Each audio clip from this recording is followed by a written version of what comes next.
4-5 papers जेके बि अचनि था, जेके मुख़्तलिफ़ टेस्टूं अचनि थियूं, उन्हनि में असांखे इंग्लिश, मैथ्स, पाकिस्तान स्टडी, इस्लामियात, साइंस, मिसाल तौरु इंग्लिश 30 मार्क्स जो आहे, मैथ 40 मार्क्स जो आहे।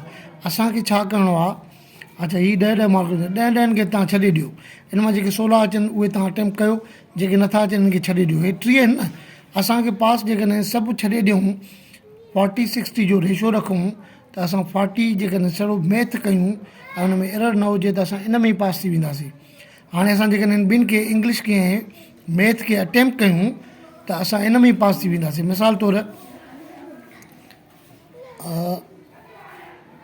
हे 70 था थियनि, ठीकु आहे, 70% जेकॾहिं तव्हां पेपर हल करे वञो त पास त थी वेंदव न।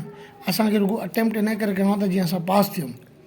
सो तंहिं करे कोशिशि इहा कंदा कयो, जॾहिं बि का टेस्ट में विहो त घणनि मार्क्स वारा कहिड़ा आहिनि पहिरियां उहे अटैम्प्ट कयो, ठीकु आहे।